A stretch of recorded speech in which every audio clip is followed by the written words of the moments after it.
Ease your mince pies and see if she lies. It's Natalie Cassidy. She's mischievous, but can he be devious? It's John Jolly. And their team captain, it's Lee Mack. And facing them tonight, look out, it's the sharply jesting Frankie Boyle, the shrewdly investing Duncan Valentine, and their team captain, David Mitchell. But first, please throw off all pretense of restraint for your host, Angus Deaton.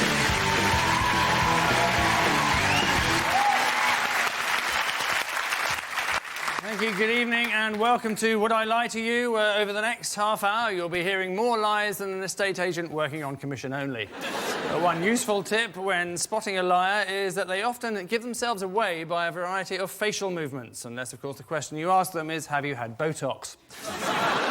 So we begin, perversely, with round one, which is called Home Truths. Our panellists read out a statement about themselves, and their opponents use a combination of potluck and guesswork, thinly disguised as intelligence, to decide if it's true or not. Guess right, they get the point. Guess wrong, the others get the point. What could be easier? Exactly, almost anything. Dom it is, who kicks us off with his first Home Truth. So, Dom. I was at school with Osama bin Laden. How old is Osama bin Laden? I'm sure he's near my age, isn't he? I don't know. I don't think we know. I mean, how old did he seem at school? I mean... We were actually at the other ends of school. Don't say extremes. No, you're right. It was quite a sort of... It was from sort of 4 to 18, so it could span quite long years. Right. Yeah. What 4 to 18 school is this? It was a Christian Quaker school. Right. Right. Is he still a Quaker? I don't think it sat with him very well. I'm not aware of his religion. He doesn't sort of, you know, doesn't present that. I mean, did you chat much? I'd pass him in the playground. He was quite an intimidating figure, to be honest. He was slightly intense. He was sort of in the Dungeons and Dragons class. I didn't really know him, but I was in the same school. Where was this, in London? No, it was in Lebanon. Lebanon. That would possibly explain it. How was it at school in Lebanon? It was OK. I mean, it was only when I sort of got a lot older I realised that it was some sort of finishing school for jihadis, basically. I mean, there'd be occasionally an Israeli jet would go over Beirut and the entire playground would look up and start firing in the air. And when I came to school here, I realised that wasn't the sort of normal thing. And... No. Did bin Laden win when you played hide-and-seek? Always. I never found him. So, David, I'm going to have to push you for a decision on this. So it's a 4 to 18-year-old Lebanese Quaker school. A lot of anti-Israeli feeling, as you'd expect from Quakers. I think it's a lie. I think it's true. You think it's true? Yep. I think it could be true. Well, I'm afraid I'm going to overrule my team. That's a lie. It's a lie. They're saying it's a lie. Dom? It is actually true.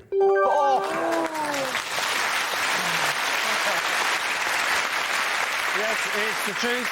Dom was at school with Osama bin Laden and still remembers those happy playground games like tag, stuck in the mud and die, infidel, die.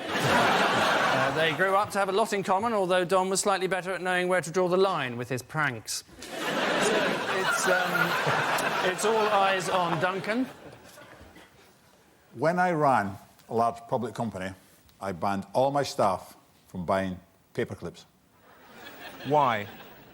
Letters came in the post, and I'd be sitting at my desk, letters came with paper clips on them. So I took the paper clip, put them up, and I realised my pile was getting bigger. So why buy paper clips when you get more coming in the post than what you send out? I think... Nobody should ever buy a paper clip again in the whole world, ever. Polite people send the paper clips back to the person that sent them the letter. Oh, yeah. They're using it. Exactly, so why do you need any more? How much money do you think you saved? I saved about £5,000. Are you trying to convince me that one of the top businessmen in the country at some point sat down with his staff, said, we've got this important letter to send, could be a big contract, could be worth a fortune, let's get it in the post, and someone said, oh, we need a paperclip, and you went, let's just wait. Yeah.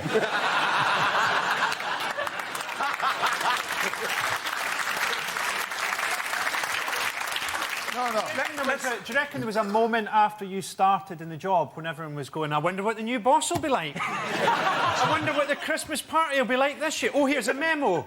reuse paper clips. He's a miserable bastard.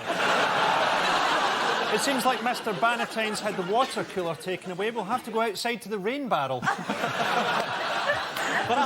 Have you changed teams? Was that the only one of these kind of money-saving devices you came up with, or did you have many? There was a lot of other money-saving devices, but they're all in my typography.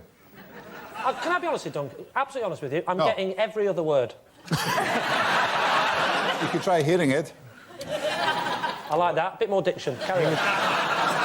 Lee, what are you thinking about this? I have to say, the idea of saving money on paper clips is utterly ridiculous, but the accent is swinging it a little bit. A little bit more possible. Lee, I'm going to go with you. Yeah, me too. I'm going to go for true. Yeah, OK, we think that's true. Yeah. OK. Duncan, is you right? Obviously read my typography. It's true. It's true.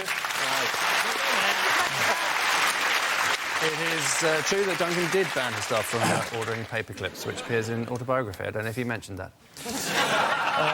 So, Natalie's fascinating fact is next. Natalie? I have passed toilet roll under the cubicle wall to Madonna. Sheet by sheet or a whole roll? No, about 5 sheets. Right. Did you specify the number of sheets you wanted? No, I was so starstruck, I just went like that. Well, how did you... So you'd recognise her by I knew her she was in the voice? cubicle next to me. Oh, right. I knew. See, I was in a club on a Wednesday night. A club? It's called China Whites. It's a club where a lot of people go. It's China Whites ran out of toilet paper in the ladies. Somebody stole it. Apparently they needed it for their office. They weren't willing to buy their own. And it was Wednesday night's kind of a big night, China Whites, and Madonna was in there this night. Obviously, I didn't know, but went into the loo and everyone was going, "Oh, Madonna's there, Madonna's." And I thought, yeah, right, whatever. And then some lady said to me, which I recognised was American, said, "Excuse me, have you got any loo roll there?" And I said, "Yeah, no problem." Did that. Went out, washed my hands, and Madonna walks out. I just like the fact that during that story you've been on EastEnders far too long because you went, everyone was going, "Madonna's in there, Madonna's in there." Oh, Madonna's in there, Madonna's in there. EastEnders she was in, not Oliver. Oh, yeah. Thank you, David. Yeah, I think, you know, Madonna's been around the block. You check there's enough loo roll before you sit down, don't you? I think it's a lie. Got it. I think it's a lie. What do you think it's a lie. Yeah, a lie. OK. Natalie? It's a lie. It is a lie. Quite right. Madonna never runs out of toilet paper, as she always carries one of her husband's movie scripts in case of emergency. All of which brings us staggering to the end of this opening round, where the stark truth is that Lee's team are already blazing a trail, leading as they do 3-1.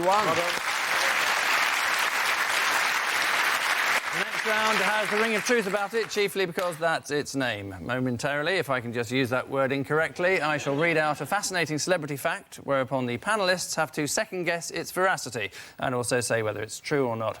Lee's team, guess first, analyse this. Jeffrey Archer writes all of his stories with a felt-tip pen. Is this the truth or the opposite? Hang on, he wrote a book when he was in prison. He so did. all we need to know to work out this is true is, can you get felt-tip pens in prison? Anyone? Frankie, you'll know this. What can you get in prison? It depends just how much loving you're prepared to give. Duncan, you've been in prison. Have you? Very short period of time. What But for? yeah, no, I agree with Frankie. Never mind agreeing with Frankie. Never mind, you know what? Forget the game, Duncan. Tell us about the murder. You can get anything in jail. Anything Really? you want. What were you in prison for? Well, just, you know... Tell us. I think it was drunk and disorderly. You mean think? How drunk were you? Oh, look at that. Suddenly the dragon tamed, methinks. What do you mean? It's in the autobiography, haven't you read it? What's it called? Anyone can do it. Well, you say anyone, apart from the 80% of people you tell to sod off. Anyone can make 100 million. That's in the book. It tells you how to do it. If everyone makes 100 million, won't that be terribly inflationary? Yeah.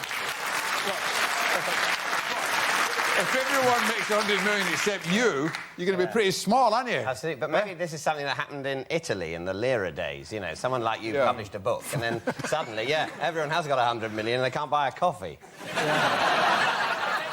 Lee, I'm going to have to push you for some kind of an answer on this one. Well, Jeffrey Archer. Get Jeffrey Archer on this show. Jeffrey Archer on a show about lying would punch a hole through time. Yeah. Well, we wouldn't have Jeffrey Archer because he's been in prison. Oh, you have. How did you know he was in prison? I read his autobiography. Thank you.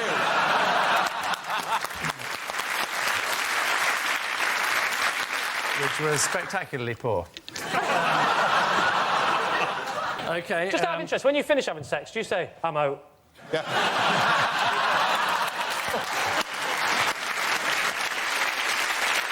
The worst thing is foreplay, which is I'm in for 40%.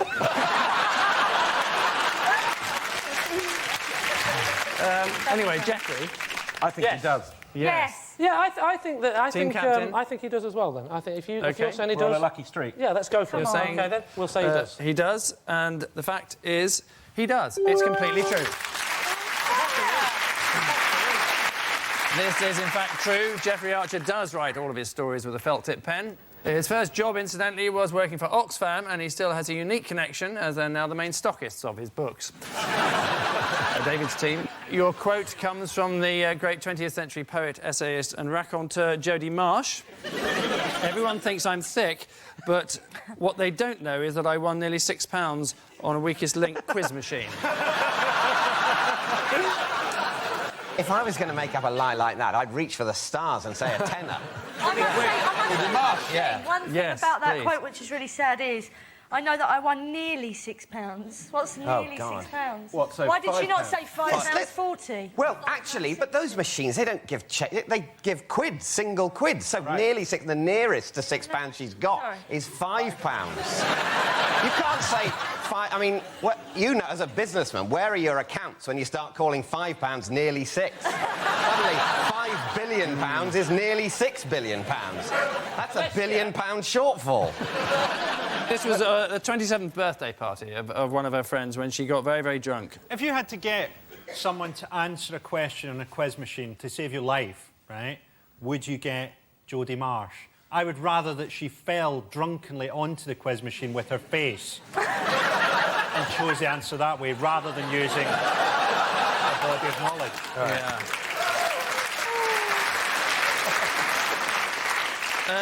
I'm going to have to press you for an answer, I'm afraid. So yes. True or lie? You think it's true? Yep, it's true. You don't care. You just want to murder her. I think it's false. Yeah, right. I don't know, but that's the game. Yes. I think it's false. They're saying it's false. It is indeed a lie.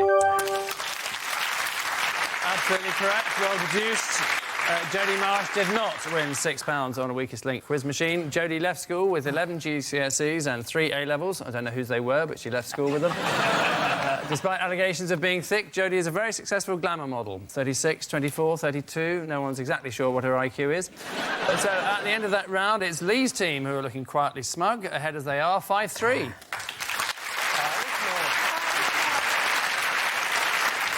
Our next round goes by the somewhat truncated title of This Is My. Each of Lee's team will claim to have a genuine connection with tonight's special guest person who we're about to introduce you to. It's up to David's team to weed out the bona fide from the bogus. So please welcome this week's special guest person, Ina.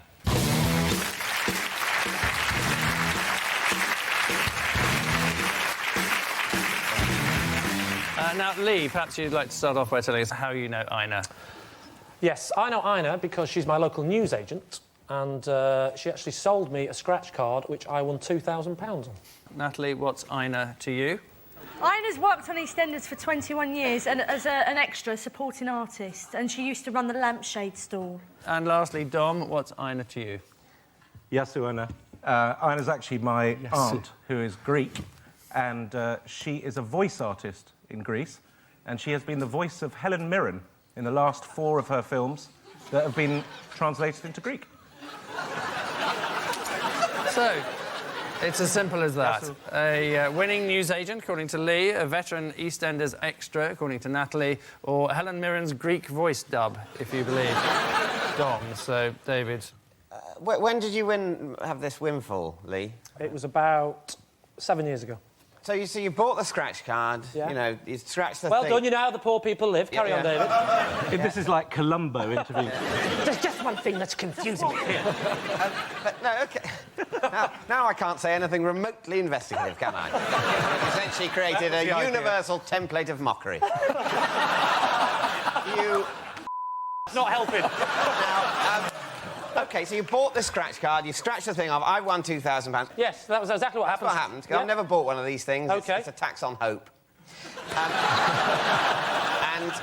And then you hand it over, and does she then give you the £2,000 out the till? Or that's a robbery, isn't it? That's right, yeah. But why have you kept in touch? I mean, she wasn't giving you the money.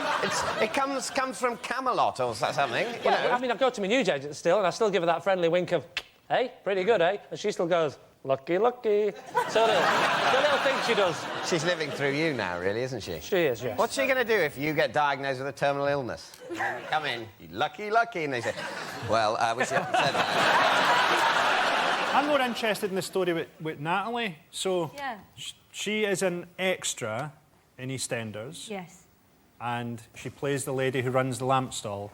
Yes. Does she ever give scripts into the producers which are centred around a lighting crisis? No. Not that I know of. Who knows? You haven't investigated the most likely scenario, obviously, which is her being Helen Mirren's Greek voiceover artist. Voice double. Can you speak Greek, Dom? No, I can say Efaristo and Yasu, but only from visiting her. She's married to my uncle, basically. It's very plausible, that, though. Is it? It seems incredibly unlikely. She does have this slight sort of lack of hope of someone in EastEnders. I think there's a plausibility to that. OK, so, David, I need to press you for an answer. Is this Lee's lucky newsagent, Natalie's lampshade seller from Albert Square, or Dom's Greek thespian aunt? You both think Natalie's extra? I think the savage, browbeaten air of an EastEnders extra hangs among us. Have you ever heard of a concept called mercy? Right, well, I haven't got a clue, so I'm going to go with the team. I'm going to say it's Natalie's colleague. OK. Ina, perhaps you'd like to tell us who you really are. Natalie's my friend, and I've been an extra for 21 years on EastEnders. Yes, indeed. 21-year-old veteran of EastEnders. Well done to Ina Clare. So a lampshade stall might be an odd thing to find in a market, but it's essential to Albert Square, since lamps can be used to electrocute people, smash them over the head, or strangle them with the flex. Sometimes all in the same episode. Telly-Tales is the brilliantly alliterative title of our next round. David's team will follow up a clip from a classic TV series with an additional fantastic fact. Lee's team then declare whether the fact is either the truth or complete Piers Morgan. Tonight we bring you the delights of vintage Doctor Who, a show with the same budget as a school nativity play but with slightly lower production values. Well, here's a quick reminder of some of the Doctor's multiple incarnations.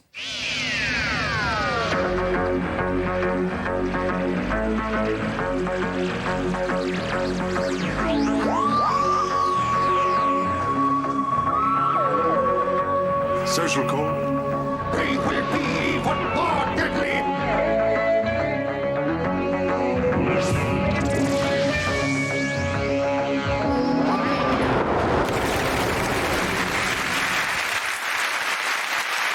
We've been asked to point out no Daleks were harmed in the making of that clip, although the actor inside has never walked again. But what is Frankie's extra piece of information, Frankie? Well, it's a little-known fact, but to avoid confusion on the set of Doctor Who when they're filming it, the medical doctor on set is called the Magician.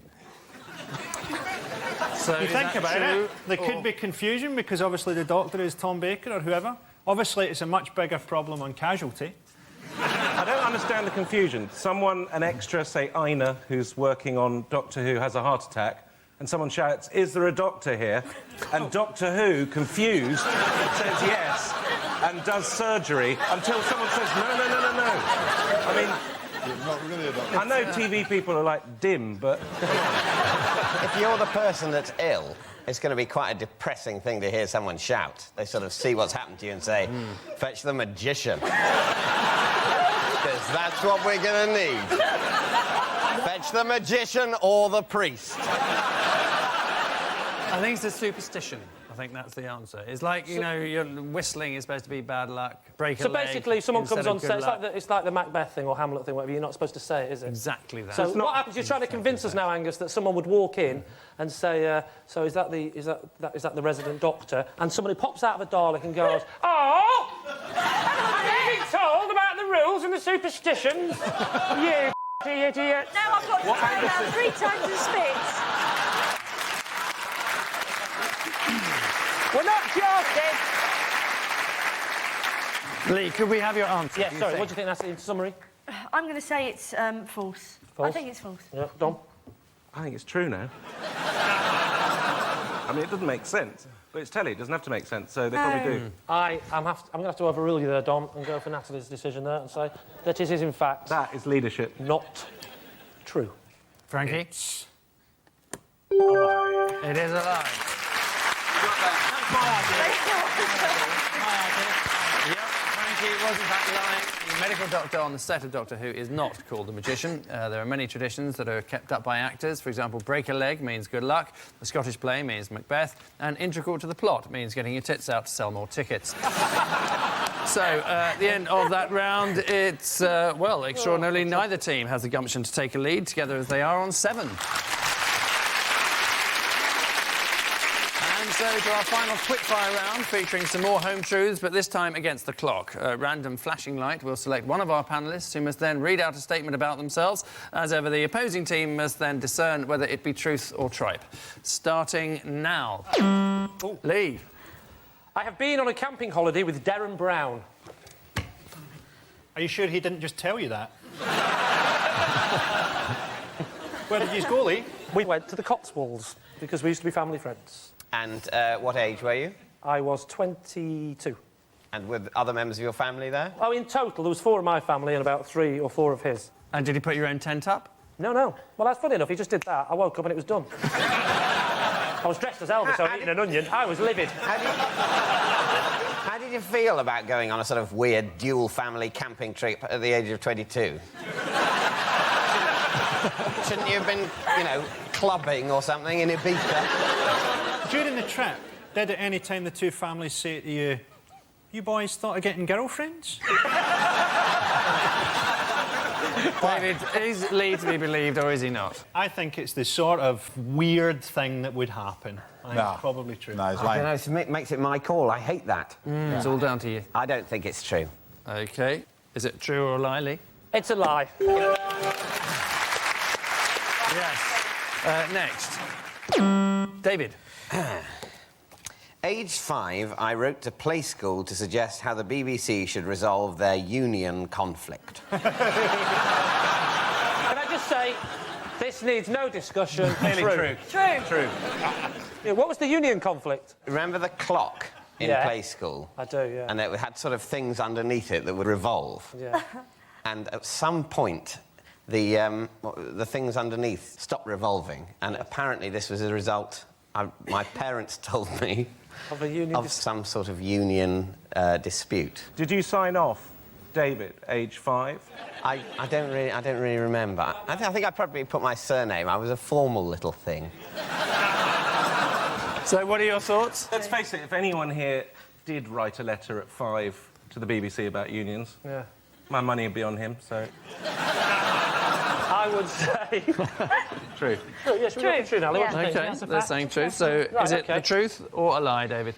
It is true. It is, of course. Yes, it's actually true. David did write to Play School when he was 5 to suggest how the BBC should resolve their union conflict. He was the first 5-year-old to use the word scab when not referring to his knees. Next. Dom. Ooh. For 6 months, I worked as Trevor McDonald's driver. Well, how did you get into that? I was trying to get into the sort of world of news, and that was a way in. How did that go? It was very good. I was a producer at ITN for 3 years. Really? Till I changed my tack and started dressing as a squirrel. Being his driver was a stepping stone to being a producer? No, it was a stepping stone to getting into a corporation like ITN, which I did. Right. I can't see them going, oh, we need a new producer, we need to get a new angle on the whole Serbian conflict. Well, I've got a driver. Can I just say, I didn't go straight from being his driver to being a producer. There was a more sort of formal ladder once I'd got in. OK. David, what is your final thought about... What do you think? It seems to me he's probably telling the truth. It's probably the sort of creepy way you can get a job in show business. No, it's absolute lie. Here I am again. I think it's a lie. You're saying it's a lie? Yeah. OK, Dom. It I is divulge the truth. a lie. It's a lie. Thought I had him there. It's a lie. Dom was never a Trevor McDonald's driver. Trevor McDonald, of course, became Britain's first black newsreader in 1973, in much the same way as Natasha Kaplinsky became Britain's first orange newsreader in 1998. Next, Frankie. I am allergic to coins. What happens? Why are you allergic? They got copper in them. All British coins are made of cupro nickel. Yes. I'm allergic to copper. You must occasionally have to deal in money. So do you have special gloves, or what do you do? No, I just take them and it makes my hands a bit sore. What about silver, like 50p pieces? Are they copper? They're cupro nickel. What about gold Is that true? doublets? I'd be all right with that. So often I shop in the 14th century. Lee, what are you veering towards? I'm veering towards... There's a possibility that this is true, actually. Yeah, I'm veering towards that as well. Your call. You're going false? Yeah. You're going true? Mm-hmm. I'm going to go for false. You saying it's a lie? It's true. You never go. It's absolutely doggone his truth. Frankie was telling the truth. He is allergic to coins, so he's going to be doubly disappointed when he receives his payment for this show. Next. David. I fainted in the cinema during Kill Bill. Oh, yes. What Did you stage enjoy of the it? film did you faint at? It was odd. It was the bit where, you know, she's sort of paralysed. And it was when she's sort of trying to drag herself out of this place. But it was the whole... I'm quite squeamish. And Just it was out the of whole interest- desperately being paralysed, trying to drag yourself out of a kind of hospital facility where people might kill you. That really got to me, and things started to blacked spin. out. David has never... He hasn't seen Kill Bill. Yeah, I agree. I'm telling you now, he hasn't gone to the cinema and gone, oh, I'm going to watch Kill Bill. Yeah. No way. I can't imagine any moment in his life where it would make him think, yeah, I'm going to go and see Kill Bill. Absolutely. Lee. Go on, then. It's a lie. It They is say it's a lie. a lie. It is a lie. Well done. But I have actually seen Kill Bill, and it's interesting that I'm some sort of really angry. fusty antiquarian. Oh, he wouldn't go to the cinema. He'll only go and see silent films. No, I have seen Kill Bill. I just managed to remain conscious throughout. The fainting, you could believe. Just going to see Kill Bill. He wouldn't know how to buy a ticket, the love. I don't know where we got that idea from. He'd probably try and get a banker's draft. Which, frankly, irritating noise means at the end of our final round, well, we have no victors whatsoever because both teams are neck and neck on 11.